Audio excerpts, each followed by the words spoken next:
Hello everyone, Class 8 APC Books ML Agarwal chapter number 5 introduction profit और loss से related है। और मैंने आपको कई बार बताया है कि किसी भी एक्सरसाइज को पढ़ने से पहले उससे रिलेटेड जितने भी इंट्रोडक्शन की वीडियोस दी जाती हैं उनको आप अवश्य देखें, जिसमें आपको इम्पॉर्टेंट कॉन्सेप्ट उस एक्सरसाइज से रिलेटेड बताया जाता है। यहाँ पे जो टर्म दिया गया है वो प्रॉफिट और लॉस से संबंधित है। प्रॉफिट मीन्स होता है लाभ और लॉस मीन्स होता है हानि। प्रॉफिट को हम गेन के रूप में भी काउंट करते हैं। तो फर्स्ट टर्म जो आता है प्रॉफिट एंड लॉस का वो होता है सीपी। सीपी को हम फुल फॉर्म में बोलते हैं कॉस्ट प्राइस और इसको हिंदी में बोलते हैं क्रय मूल्य।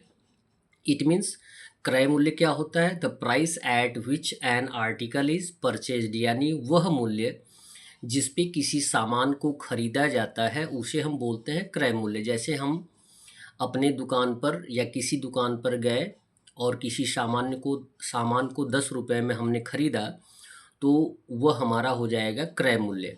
क्रय मूल्य कितना है उस सामान का? 10 रुपये, 10 रुपीज़। नेक्स्ट आता है एसपी। एसपी मीन्स होता है सेलिंग प्राइस, जिसको हम हिंदी में बोलते हैं विक्रय मूल्य। इट मीन्स होता है the price at which an article is sold, यानी वह मूल्य जिस पर हम किसी सामान को बेचते हैं उसको हम क्या बोलते हैं? एसपी बोलते हैं, यानी सेलिंग प्राइस बोलते हैं। ठीक है।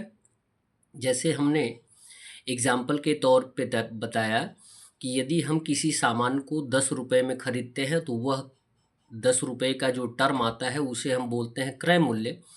और जब उस पे 2 रुपये एक्स्ट्रा करके 12 रुपीज़ में बेचते हैं, 2 रुपीज़ के साथ एडिशन के साथ, तो जिस टर्म में या जिस कॉस्ट में जिस प्राइस में हम किसी सामान को बेचते हैं तो उसे हम बोलते हैं एसपी।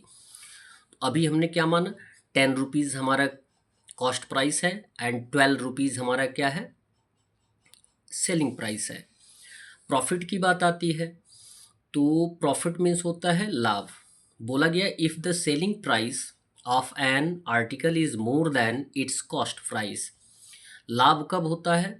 जबकि हमारी सेलिंग प्राइस कॉस्ट प्राइस से ज़्यादा होती है तो हमें क्या होता है? लाभ होता है। कहने का मीन्स हमने सामान को 10 रुपये में ख़रीदा और 12 रुपये में बेचा तो हमें क्या हुआ? लाभ हुआ।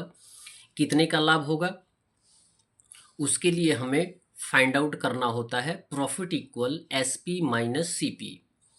प्रॉफिट इक्वल, यदि प्रॉफिट फाइंड आउट करना होता है तो हम क्या करते हैं? एस पी में से सी पी को माइनस कर देते हैं। क्लियर है? जबकि एस पी ज़्यादा होता है और एस पी में से जब सी पी माइनस किया जाता है तो हमें क्या मिल जाता है? प्रॉफिट। जैसे हमने अभी बताया किसी सामान को हमने 10 रुपये में ख़रीदा और 12 रुपये 12 रुपीज़ में बेच दिया तो 12 माइनस 10 कर देंगे तो हमारे लिए आंसर जो आएगा वो हो जाएगा 2 रुपीज़, यानी 2 रुपीज़ का हमें क्या मिला है? प्रॉफिट मिला है। नेक्स्ट टर्म आता है लॉस। लॉस मीन्स होता है हानि।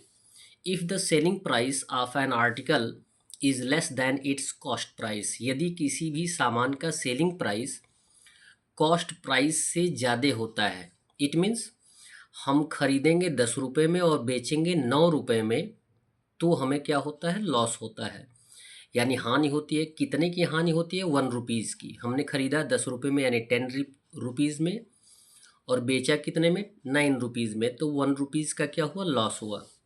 लॉस फाइंड आउट करने के लिए हम क्या करते हैं? फॉर्मूला यूज़ करते हैं C P minus S P. जब भी हमें लॉस होता है तो लॉस फाइंड आउट करने के लिए क्या करते हैं?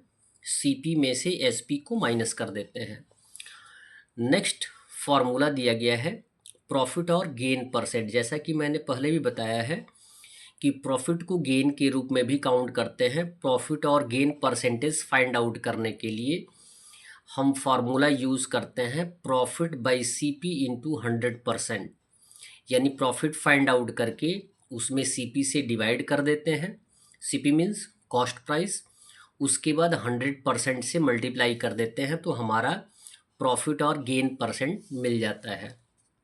नेक्स्ट है फॉर्मूला लॉस परसेंटेज। यदि लॉस परसेंटेज हमें फाइंड आउट करना होता है तो loss by C P into 100% का यूज़ करते हैं। यानी एट फर्स्ट क्या फाइंड आउट करेंगे? लॉस। यदि हमें नहीं मिला होगा तो लॉस फाइंड आउट करते हैं लॉस में सीपी से डिवाइड करेंगे और 100% से मल्टीप्लाई कर देंगे। क्लियर। अब देखें, कुछ कंडीशंस उपस्थित होते हैं कि if there is a profit of P%, यदि हमें P% की प्रॉफिट होती है किसी भी क्रय मूल्य पे, तो SP फाइंड आउट कैसे करते हैं और CP फाइंड आउट कैसे करते हैं। SP अगर फाइंड आउट करना होगा तो उसके लिए फार्मूला होता है 100 plus gain percent by 100 into CP, यानी 100 में गेन परसेंट को ऐड कर देंगे, 100 से डिवाइड कर देंगे, उसके बाद CP से मल्टीप्लाई कर देंगे। और यदि CP फाइंड आउट करना होगा तो 100 by 100 plus gain percent into SP होगा।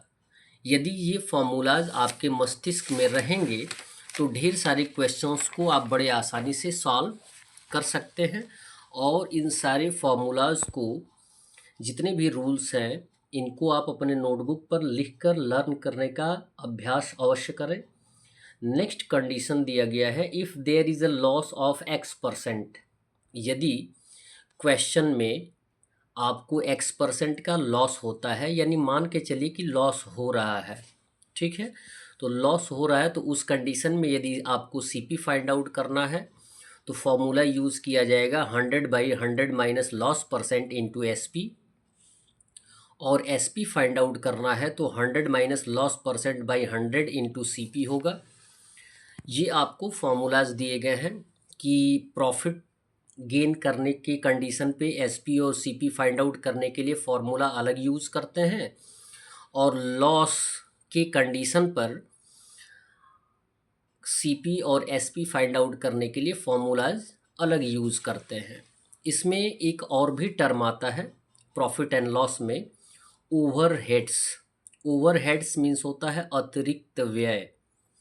क्या बोलते हैं? अतिरिक्त, यानी जितनी कॉस्ट प्राइस होती है हमारी सामान की, उस पे जब हम अलग खर्च करते हैं तो उसको हम बोलते हैं ओवरहेड्स, जिसको हम बोलते हैं अतिरिक्त व्यय। और इसको हम इंग्लिश में बोलते हैं एडिशनल एक्सपेंसेस, यानी अतिरिक्त खर्च, ओवरहेड एक्सपेंसेस भी बोलते हैं।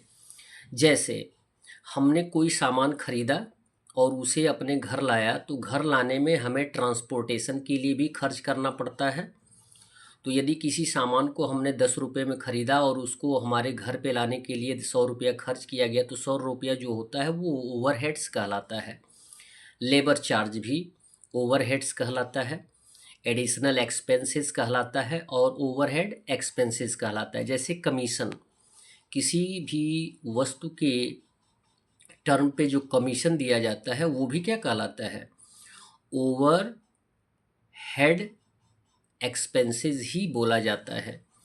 यदि टोटल CP फाइंड आउट करना होता है तो हम क्या करते हैं, जिस कॉस्ट पे हम उस सामान को खरीदते हैं वो, और ओवरहेड्स को हम क्या करते हैं, ऐड कर देते हैं, तो हमें टोटल CP मिल जाता है। That's all. वीडियो को लाइक करें और चैनल को अवश्य सब्सक्राइब करें। धन्यवाद।